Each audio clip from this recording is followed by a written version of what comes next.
अ, जब आप मेरी सीए की जर्नी को पूरी तरह से सुनोगे तब आप लोगों को काफ़ी कुछ समझ में आएगा कि you know it's not that tough.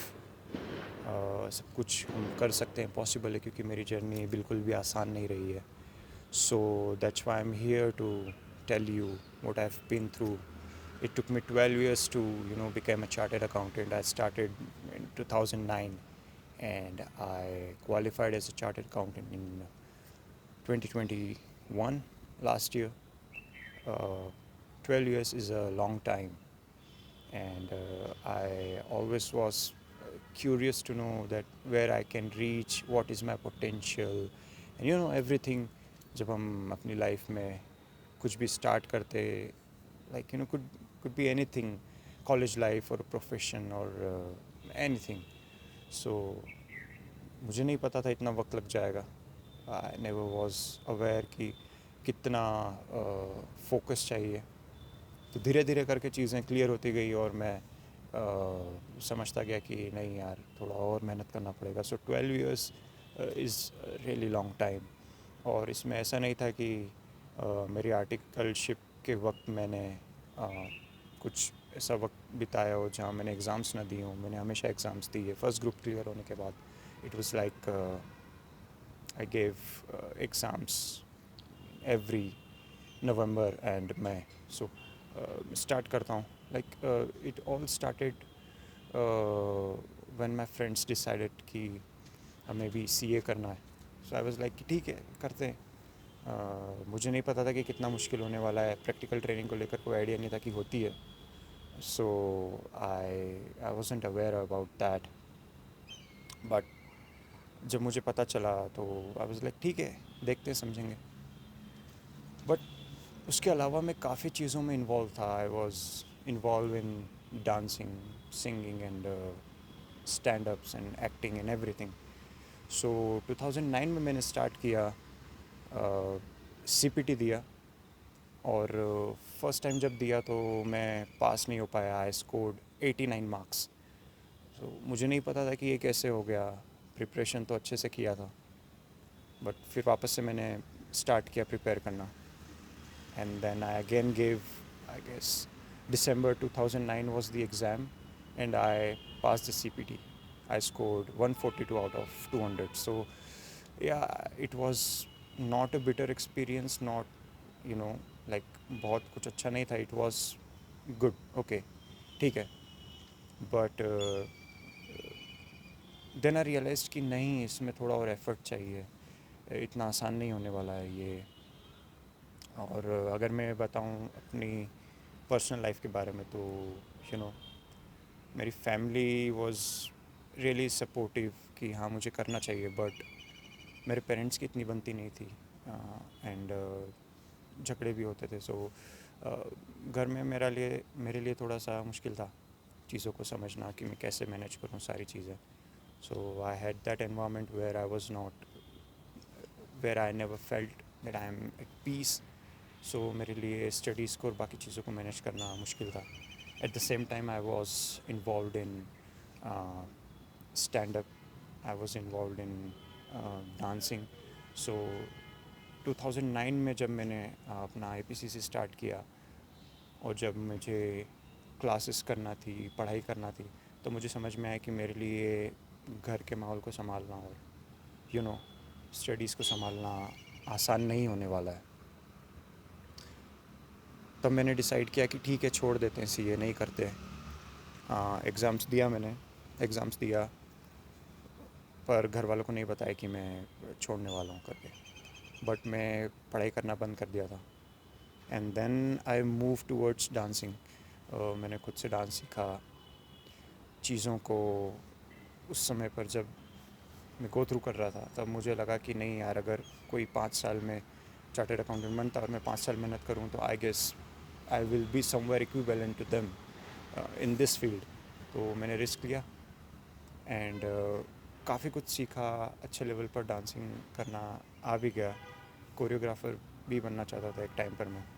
और काफ़ी रियलिटी शोज़ में ऑडिशंस दिए. कुछ शोज़ में 1 से 2 लेवल तक क्लियर हुआ, बट काफ़ी कुछ और सीखना बाकी था. पर उस वजह से मैं नहीं वहाँ पहुँच सका जहाँ पहुँचना चाहिए था।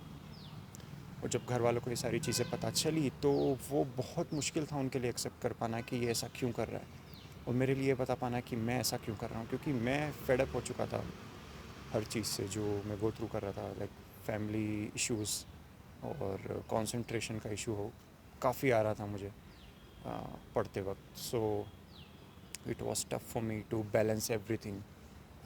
मेरे आसपास में ऐसा कुछ माहौल नहीं था या मैं किसी से एक्सपीरियंस लेकर समझ सकूं कि ऐसे माहौल को कैसे डील किया जाता है जहाँ आपके घर में अच्छा माहौल ना हो और आपको पढ़ना भी हो और you are doing something which is it's not normal, like you know, like BBA और MBA। उनका वॉल्यूम, कोर्स का वॉल्यूम कम है, उतना कॉम्प्लेक्स नहीं है, इसलिए मैं उनका एग्जांपल दिया। सो ये सब करने के बाद जब मैं वापस से CA में एंटर हुआ तब इट वाज लाइक कि पूरा मैस था। मुझे नहीं पता किस सब्जेक्ट को कैसे इम्पोर्टेंस देना है, कैसे अकाउंट्स को पढ़ना है, टैक्सेशन को कैसे डील करना है, कॉस्टिंग को, FM को कैसे डील करना है।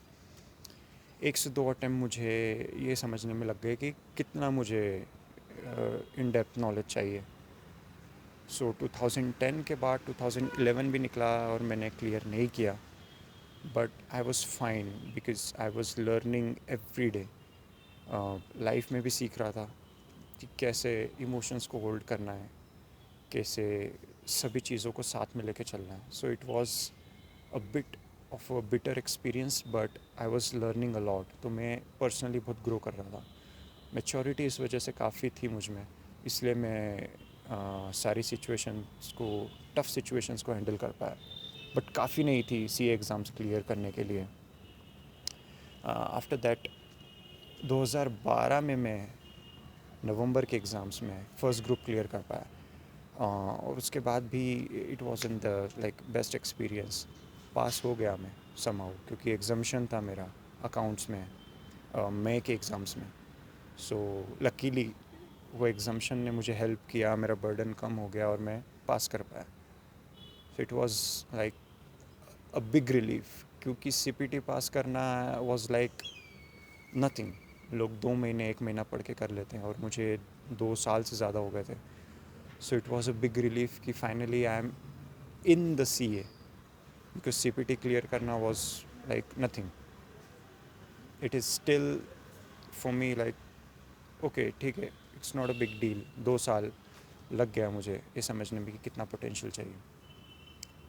उसके बाद 2013 में जब मैंने आर्टिकलशिप के साथ और बाकी सारी चीज़ों के साथ, घर के माहौल के साथ, सेकंड ग्रुप की स्टडीज़ के साथ सब फिर से अपनी लाइफ को बैलेंस करने की कोशिश करी, तो फिर मेरे लिए वो एक स्ट्रगल बन गया, क्योंकि मुझे बिल्कुल आइडिया नहीं था कि मुझे किसी के लिए काम करना पड़ेगा। So I entered into that zone जहाँ पर मैं बिल्कुल भी कंफर्टेबल नहीं था मेंटली, क्योंकि मैं नहीं किसी के लिए काम करना चाह रहा था। बट ऐसा ही होता है, CA में आप आए हो, आपको प्रैक्टिकल नॉलेज नहीं होगा, एक्सपोजर नहीं होगा, तो आप कैसे काम कर पाओगे। सो वो तो मुझे ही समझना था, बट मैं थोड़ा वक्त लिया उस चीज़ को समझने में। But at the end of the day again it was, I felt like it's not my cup of tea. It definitely was not. So second group के 1-2 अटेम्प्ट्स दिए। 2012 में मैंने फर्स्ट ग्रुप क्लियर किया, 2013 निकला।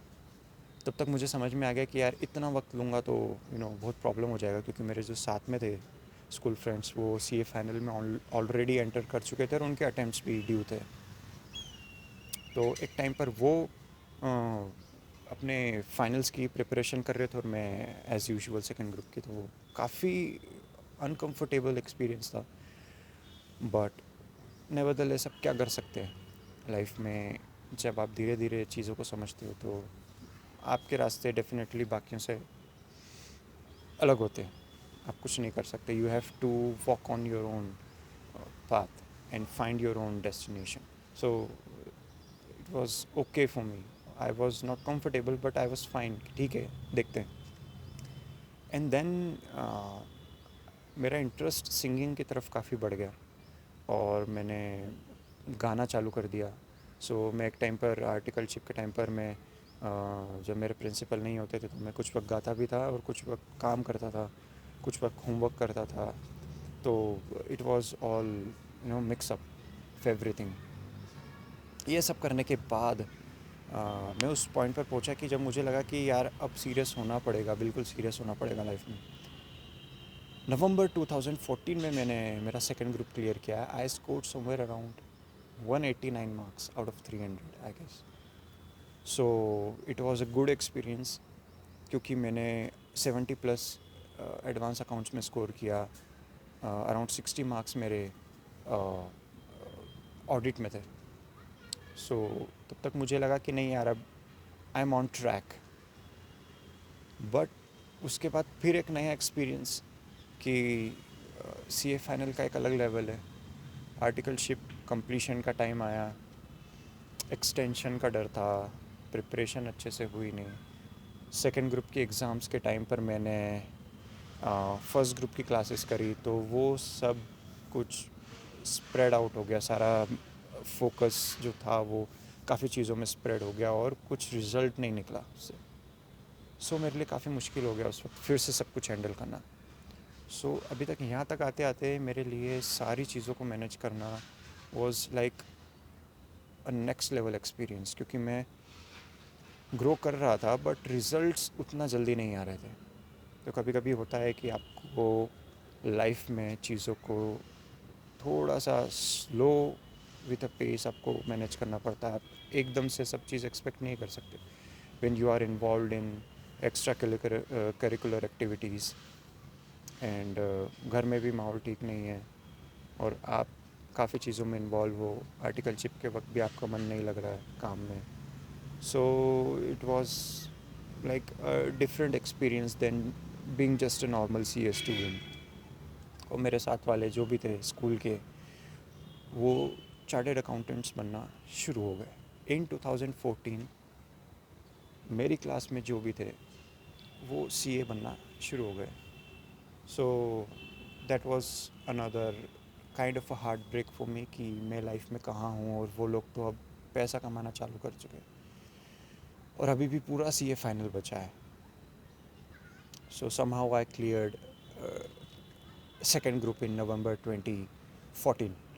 Yeah, somehow I cleared it. And then after that, C A final को मैं थोड़ा जब सीरियसली सोचा कि लूँ, तो मैं बीमार हो गया उस वक्त। उसके बाद जब मेरे आर्टिकलशिप कंप्लीट हुई, मुझे जॉइंटिस और फिर टाइफाइड दोनों हुआ। तो एक चीज़ मैंने नहीं बताई आपको कि मैं हमेशा से थोड़ा लीन रहा हूँ। फिज़िक जो मेरी है वो उतनी ज़्यादा मस्कुलर नहीं रही थी बचपन से ही। तो मैंने काफ़ी मेहनत करी थी उन 3 से 4 सालों में जब मैं स्कूल से बाहर निकला, और मैंने काफ़ी अच्छी फ़िज़िक कर ली थी। तो जब ये ब्रेक लगा 2015 में, तो मैं फ़िज़िकली बहुत लो था। कम से कम मुझे 4 महीने लगा इन दोनों चीज़ों से रिकवर होने में। सो जॉइंटिस को 2 महीना लगा, टाइफाइड को भी 1.5 मंथ्स लगा। अप्रैल से लेके अगस्त सितंबर तक मैं डाउनग्रेड, लाइक मैं डिप्रिशिएट होता रहा फिज़िकली भी और इमोशनली भी। स्टूडेंट के एक उस जोन से जहाँ मैं होते हैं माइंड में कि हाँ हम कुछ कर रहे हैं, पढ़ रहे हैं, उससे मैं बिल्कुल बाहर आ गया था, क्योंकि उस वक्त मेरे लिए सर्वाइवल ही सब कुछ था। So I was thinking about surviving. तो जब मैं इन सब चीज़ों से बाहर आया सितंबर के बाद, तब नवंबर में फिर एक अटेम्प्ट था और मैं रेडी नहीं था। क्लासेस भी पूरी नहीं हुई थी, लॉ का क्लास मेरा हुआ नहीं था। सो सेल्फ स्टडी किया बट मैं प्रिपेयर्ड ही नहीं था, आई वॉज फ्रस्ट्रेटेड। सो 2015 ऐसे ही निकल गया। 2016 में मैंने जब सोचा कि फ़र्स्ट ग्रुप को प्रेफरेंस देना चाहिए, तो फर्स्ट ग्रुप को प्रेफरेंस देना तो ज़रूरी था, बट सेकंड ग्रुप की क्लासेस का भी लोड था कि करना है या नहीं करना है। सो एक अटेम्प्ट दिया मैंने 2016 में मई में, but around 120-140 I scored. I exactly am not, you know, मुझे याद नहीं कितना, but around 120-125 was the marks. तो मैंने सोचा सेकेंड ग्रुप का क्लास भी करना ज़रूरी है, तो सेकेंड ग्रुप का क्लास किया। सो 2016 again I was down physically. मैं बहुत ज़्यादा फ्रस्ट्रेट था इस वजह से कि मेरा वेट लॉस हो गया है, क्योंकि मैं 4 साल मेहनत किया था उस चीज़ के लिए, और मेरा बॉडी टाइप ऐसा है कि मेरे बॉडी में फ़ैट बहुत जल्दी बर्न होता है, मेरा मेटाबॉलिज़्म बहुत फास्ट है। तो मैं बहुत ही फ्रस्ट्रेटेड रहता था, कुछ भी करने का मन नहीं होता था, फिज़िकली वीकनेस काफ़ी हो गई थी, और क्लासेस करना, पढ़ना, तो खुद पे ध्यान देने का वक्त ही नहीं था। तो वो सब कुछ मैनेज करना, साथ में घर को मैनेज करना, घर में भी ऐसा नहीं था कि माहौल बहुत कुछ अच्छा हो गया था, बट समहाउ आई थॉट कि चलो ठीक है, मैनेज कर लेंगे। फ्रेंड्स, ठीक है, वो उतना समझ नहीं पा रहे थे मेरी सिचुएशन, मुझे ही खुद कुछ करना था, समझना था। सो मैंने खुद पर फोकस किया उस वक्त, और एक चीज़ मेरे दिमाग में थी कि अब मैं यहाँ से अगर निकलूँगा ना, तो कुछ बड़ा करके निकलूँगा, वरना मज़ा नहीं आएगा। बट जब 2016 में मैं 2 अटेम्प्ट्स दिया, सीए फाइनल सेकंड ग्रुप की क्लासेस भी कर ली, अ, कुछ हुआ नहीं। लाइक प्रिपरेशन हो रही थी, बट रिज़ल्ट्स फिर भी पॉजिटिव नहीं थे। सो अभी मैं बहुत कंफ्यूज हो गया था कि क्या करना है। नवंबर का एग्ज़ाम दिया मैंने। आई थॉट कि मैं अब मैं क्लियर कर लूँगा, क्योंकि अब मेरी क्लासेस हो चुकी है, और अब दोनों ग्रुप सिर्फ पढ़ना है। तो मैंने मेरे दोस्तों से बात करी कि यार अब बहुत हो गया, अब दोनों ग्रुप साथ में पढ़ के और निकालना है। But unluckily, unfortunately, what ever you can say,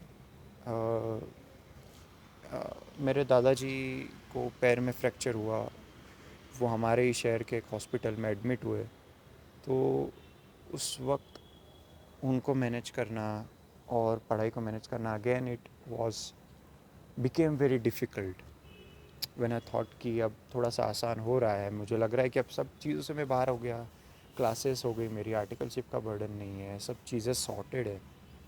तो अगेन एक एक चैलेंज था मेरे सामने। वो 1 महीना एडमिट रहे, मेरे लिए वो 1 महीना पढ़ना बहुत मुश्किल था, क्योंकि मैं खुद 6 से 8 घंटा वहाँ रहता था। हॉस्पिटल जाने और आने में 2 घंटा लगता था, काफ़ी दूर है।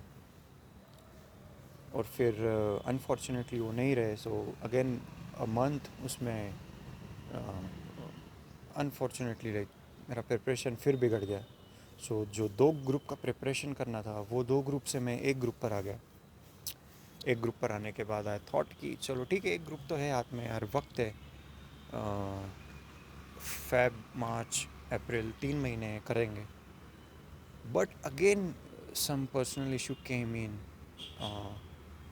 इट वाज लाइक कि आई वाजंट श्योर कैसे हुआ ये, but so my parents decided कि अब हम साथ नहीं रह सकते हैं, नेक्स्ट वाइज सारी बातें हुई। Again I was in mental pressure, मुझ पर प्रेशर था उस वक्त, मेरे हाथ में डिसीजन था कि मुझे क्या करना है। और फिर जो मैं बोथ ग्रुप से फर्स्ट ग्रुप पर आया, और फिर लगा कि यार अब मुझे नहीं लगता मुझ में इतना ताकत है सब कुछ हैंडल करने का। सो आई थॉट कि यार अब सीए तो नहीं हो पाएगा। तो समहाउ मैंने उनको मैनेज किया। मैंने बोला कि ये सब का कोई मतलब नहीं है, साथ में रहना ही ठीक है। पर उस वक्त तक फिर मेरा मैं का अटैम्प्ट बिगड़ चुका था, और तब तक मैं सिंगिंग में काफ़ी इन्वॉल्व हो गया था। डांसिंग थोड़ी छूट गई थी, क्योंकि it's a physical activity and you need time and energy. Singing तो भी पॉसिबल था। सो मैं सॉन्ग राइटिंग में इन्वॉल्व हुआ, गाने कंपोज किए, क्योंकि यही एक चीज़ थी जो मुझे संभाल कर रख पा रही थी। क्योंकि मैं इतने प्रेशर में था, 2009 से अब मैं 2017 में आ गया हूँ, और सारी चीज़ों को मैनेज करना। सब 2014 में पास होना चालू हो गए मेरे दोस्त, और 3 साल हो चुके हैं सीए करते करते। They are settling in their life, and what I am doing, what is happening, मेरे लिए सब कुछ एक एक ब्लैंक स्पेस की तरह था, यूनिवर्स की तरह। मैं बस मैं कहीं हूँ, और मुझे कोई एंड पॉइंट नहीं दिख रहा है, मुझे ये नहीं दिख रहा कि मुझे कहाँ जाना है। और उस वक्त मैं थोड़ा सा एक्टिंग की तरफ भी डाइवर्ट हो रहा था, क्योंकि मैं पूरी तरीके से इस तरह के एक एंटरटेनमेंट के फील्ड में एंटर होना चाह रहा था, कि मुझे लगा मैं कर लूँगा। बट उसमें भी काफ़ी स्ट्रगल रहा, बट वो कन्वर्ट नहीं हो पाया। फिर नवंबर 17 के एग्ज़ाम्स आए। नवंबर 17 के एग्ज़ाम्स के वक्त मैं श्योर था कि यार अभी हो गया ना, तो हो जाएगा, वरना बहुत मुश्किल होगा। सो लकीली मैं प्रिपेयर किया, बोथ ग्रुप प्रिपेयर किया उस चीज़ के लिए, नवंबर एग्ज़ाम्स के लिए, और फर्स्ट ग्रुप मेरा निकल गया। So I was happy. I thought कि यार अब एक ग्रुप बचा है और अब ठीक है, हम यहाँ तक तो आ ही गए। कुछ दोस्त थे मेरे साथ जो अभी भी एग्ज़ाम्स दे रहे थे, तो मम्मी मुझे ये कहती थी कि यार तू इतना सब कुछ फेस कर रहा है, इतनी चीज़ों में इन्वॉल्व है, फिर भी you are not giving up, तो इट्स अ बिग अचीवमेंट। तो डरना नहीं चाहिए और डिप्रेस नहीं होना चाहिए सब सोच के कि इतना वक्त लग गया। You are still in a good space. तो मेरे लिए it was quite a relief कि फैमिली अब थोड़ा सपोर्ट करने लगी थी, प्रेशर नहीं था मुझ पे, और आई वाज लाइक कि ठीक है यार, चलो करते हैं। बट 2018 वाज लाइक, 2018 में फिर मुझे लाइक ऐसा लगा कि नहीं, I am still not there where I have to be to pass the second group, because it's very vast and काफ़ी कुछ है इसमें, छोटी छोटी चीज़ें याद करने को, समझने को। तो फिर से मेरे लिए एक चैलेंज था कि इसको मैं कैसे करूं। इस बीच में मेरे लिए सब कुछ चीज़ों को संभालना थोड़ा आसान हो रहा था। सो 2018 में मैं पास नहीं हो पाया दोनों अटेम्प्ट्स में। 2019 में मैंने फिर सोचा ऑफिस ज्वाइन करता हूँ। 2018 में मैं एक चीज़ बताना भूल गया, 2018 में मैंने एक गाना भी रिलीज़ किया था जो मैंने खुद लिखा था, कंपोज किया था। सो काफ़ी चीज़ों में इन्वॉल्व था, बट फोकस हटा नहीं पढ़ाई से, बट इतना भी नहीं था कि मैं पास हो पाऊँ। 2019 में मैं आई थिंक नवंबर एग्ज़ाम्स के पहले बीमार हो गया था, और फिर से कुछ 20 दिन पहले ही मैं बीमार हुआ, और फिर से मेरे लिए वो एक स्ट्रगल हो गया कि मैं कैसे इसको क्लियर करूँ। फिर 2020 में कोविड आया। कोविड की वजह से सारे अटेम्प्ट्स आगे पोस्टपोन हो गए। प्रिपरेशन से ऐसा लगा कि किस टाइम पीरियड के लिए करना है, कितना पढ़ना है, और उस वक्त तक प्रेशर बहुत ज़्यादा आ गया था क्योंकि 2020 इज़ लाइक 2009 से चालू किया था, 2020 में आ गया मैं, 10 से 11 साल हुए। तो अब मैं नहीं झेल पा रहा था, और वो सब झेलना बहुत मुश्किल हो गया था। तो 2020 में मैंने अटेम्प्ट दिया नवंबर का। नवंबर थोड़ा सा एक्सटेंड हो गया था दिसंबर में, so it was November December exams. मैं नवंबर के 20 डेज़ बेड रेस्ट पर था। देन आई डोंट नो, एक नो थोड़ा सा अनफॉर्चुनेट इंसिडेंस हुआ। मेरे घर के बाहर कोई भी एक बिल्ली का बच्चा रख कर चला गया, which was it was not in a situation कि मैं उसको इग्नोर कर सकूं। ऐसा लग रहा था शायद ना बच पाएगा। तो 2 से 3 दिन, वो जो आखिरी के 12 दिन थे, उस 2 दिनों में मैंने उसको बचाने की कोशिश करी, पर नहीं बचा पाया। तो मेरा 2 दिन से 3 दिन का वक्त उसमें फिर लग गया। और फिर मेरी मम्मी की तबीयत ठीक नहीं रही, कुछ 6-8 दिन मुझे उनको संभालने में लग गए। तो आखिर में एग्ज़ाम से 2 दिन पहले तक मैं खुद को फ्री कर पाया। मुझे लग रहा था कि यार इतना सब फेस कर रहा हूँ ना, और मैं पढ़ भी रहा हूँ, हो जाएगा इस बार, क्योंकि यार इतने सालों में इतना कुछ फेस किया है, यहाँ तक आया हूँ। सो मेंटली तो बहुत स्ट्रांग हो गया था। अब बस एग्जीक्यूशन की बात थी, एग्जीक्यूट मैं कर पा रहा हूँ कि नहीं, ये बहुत इंपॉर्टेंट था। इस वक्त तक मेरी mental strength was at peak. So मैंने एग्ज़ाम्स दिए बिना किसी डर के, but at the end of the day results are everything. मैंने वेट किया, फेब में रिज़ल्ट आया, और मैं सारे सब्जेक्ट्स में पास था, बट एग्रीगेट का इशू हो गया, तो मैं पास नहीं हो पाया। That was the first time मेरी लाइफ में मैं I thought I am at rock bottom. I hit the rock bottom right now, I hit the सो मेरे लिए इट वाज टफ, क्योंकि मेरे ऑलमोस्ट सारे दोस्त पास हो चुके थे, एग्ज़ाम सब ने क्लियर कर लिया था, और मुझे ऐसा लग रहा था मैं अकेला ही रह गया हूँ। और अभी भी एग्ज़ाम्स क्लियर हुए नहीं थे, तो कोई सर्टेनिटी आपके माइंड में बन ही नहीं पा रही है कि आप हो जाओगे। And then again a wave came, Covid wave came in March end. फिर मेरी फैमिली अफेक्ट हुई उससे, मैं अफेक्ट हुआ। My father, my sister and me were Covid positive. उन 15 से 20 दिनों में, from around March 26 to March April 13th, it was scary. It was scary because I lost my father and मुझे समझ नहीं आ रहा था कि क्या हो रहा है. 15 दिन में सब कैसे सब चीज़ें बिगड़ गई क्योंकि मैं फ़ेब में पढ़ना चालू किया फिर से. और इस बार मैं इतनी ताकत लगा कर पढ़ रहा था कि जैसा मैं 15 तो नहीं 11 सालों में नहीं पढ़ा. फिर सब चीज़ें ऑफ ट्रैक हो गई. इमोशनली इस वक्त तक मैं पूरी तरीके से एग्जॉस्ट हो चुका था. कुछ समझ नहीं आ रहा था क्या होगा क्या करना है. सो आई वाज लाइक कि चलो ठीक है समझते हैं. पर मैं खुद को समझा नहीं पा रहा था कि कैसे करूँ मैं. इमोशनली तो मैं पूरी तरीके से डाउन था. होपलेस हो गया था कि क्या हो रहा है ये. एक वक्त पर ऐसा लगा कि सीए छोड़ देता हूँ यार. शायद 15-20 हज़ार 25 हज़ार की नौकरी किस्मत में. अप्रैल और मई मुझे समझ नहीं आया कि क्या करूँ मैं. उस वक्त ऐसा लग रहा था वक्त बस निकाल लूँ. तो ये वक्त निकालना बहुत ज़रूरी था. पढ़ाई कुछ नहीं हुई. इंस्टीट्यूट ने बोल दिया था कि 25 दिन पहले हम आपको बता देंगे. एटलीस्ट 25 दिन पहले. तो मुझे लगा हो सकता है कि 25 दिन बोल रहे हैं तो थोड़ा ज़्यादा वक्त पहले बता दें. बट उन्होंने 25 दिन पहले ही बताया. और अराउंड जून 10 उनका कोई नोटिफिकेशन आया है कि आपका लास्ट वीक ऑफ जून से आई गेस या फर्स्ट वीक ऑफ जुलाई था एग्ज़ाम स्टार्ट होगा. इतने सालों से मैं एक चीज़ सबसे कहता आ रहा था कि यार सीए एग्ज़ाम्स मेरे लिए कोई बड़ी बात नहीं है. 15 दिन 20 दिन में मैं निकाल लूँगा. क्योंकि मैं इतनी सारी चीज़ों में इन्वॉल्व था तो मुझे पता था कि मैं इन्वॉल्व इसलिए हो पा रहा हूँ क्योंकि मेरे अंदर वो पोटेंशियल है. तो वो पोटेंशियल ऐसा लग रहा था कि अब एक्सप्लॉइट करने का टाइम आ गया है. क्योंकि कभी कभी हम जो कहते हैं वो सच भी हो जाता है. तो मैंने कहा था, मैं सबसे यही कहता था कि यार मैं कभी भी कर सकता हूँ सीए. 15 दिन चाहिए मुझे बस. और इस वक्त मेरे सामने वो 15 से 20 दिन ही थे क्योंकि मैं 10 दिन में भी कुछ अच्छे से पढ़ नहीं सका था. जून 10 को शायद नोटिफिकेशन आया था और उसके बाद 10 से 15 दिन तो मुझे यही समझने में लग गए कि मैं कर पाऊँगा या नहीं कर पाऊँगा. सो इट वॉज टफ फॉर मी. उस वक्त आई थिंक मेरी लाइफ में जो वुमेंस हैं, मेरी मदर सिस्टर और फ्रेंड, आई थिंक उनके सपोर्ट की वजह से मैं ये कर पाया. फाइनेंशियली तो समवेयर कोई ना कोई सपोर्ट कर रहा था. बट सीए क्लियर करने के लिए मुझे इससे ज़्यादा चाहिए था.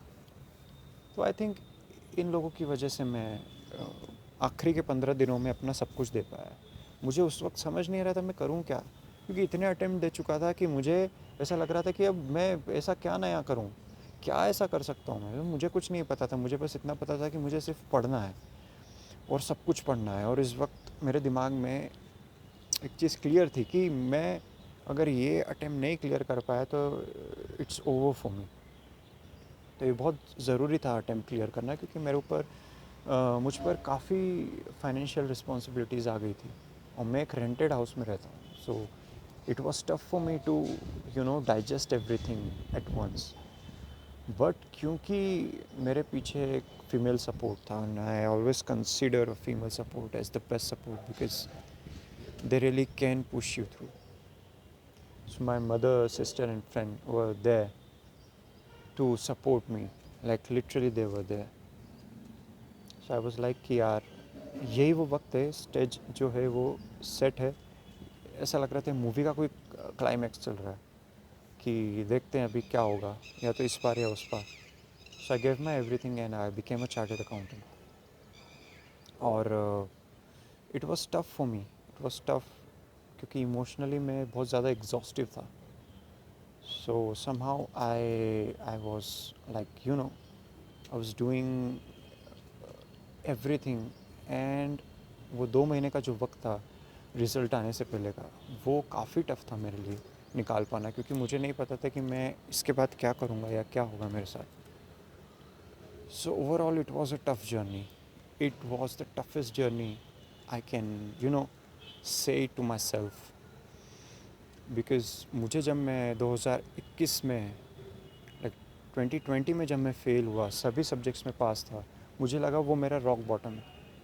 But when I lost my father and सब चीज़ें बिगड़ गई, देन आई रियलाइज्ड कि नहीं यार, this is your rock bottom. अब यहाँ से तू कैसे उठता है. You have to show your will, your strength, your everything. तो वो सब चीज़ें उस वक्त टेस्ट होना थी. जितना भी मैं सबसे कहता था कि यार मैं तो कुछ भी कर सकता हूँ, आई एम द ग्रेटेस्ट और whatever I used to say, जो कि हम सभी कहते हैं, बट सबकी लाइफ में वो मौका नहीं आता। वो मेरी लाइफ में आया था। सो जिसकी लाइफ में मौका आता है उसको ज़रूर उस वक्त प्रूव करना चाहिए, क्योंकि पैसा सब कमा लेते हैं, डिग्रीज रैंक्स भी सब अचीव कर लेंगे, बट क्या आप कभी दुनिया को ये कह सकते हो कि हाँ सच में मैंने कुछ किया है जिससे लोग इंस्पायर हो सकें? सो that was the most important moment of my life. I was I was peaceful, I wasn't happy, क्योंकि मेरे फादर नहीं थे मेरे साथ में।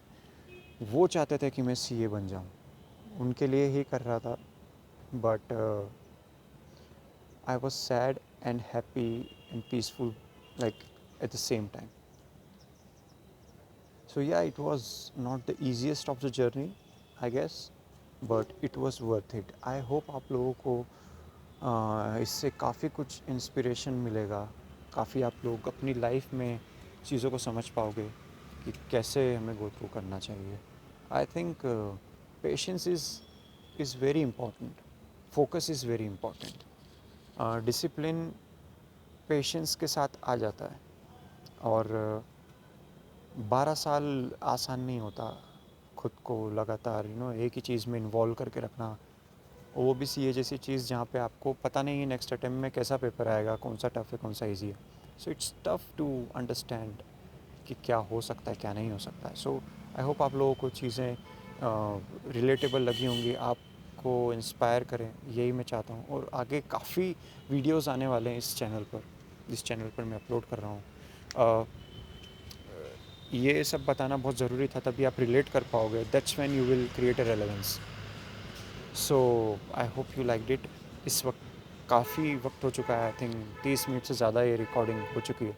सो आई होप कि आप लोग इससे रिलेट कर पाए, and will meet in the next video, will meet in the next video. I hope you'll like it, and share with those people who really need this. This is not a video which is entertaining, but yeah, it will help a lot of them. So I hope आप लोग share करेंगे उन लोगों के साथ जिन्हें ज़रूरत है। इट्स नॉट नेसेसरी कि सी ए स्टूडेंट हो, could be anyone, but a student or anyone who is struggling, I hope it will work for them. Yeah, that's all I want. So thank you so much for watching this video. Thanks so much.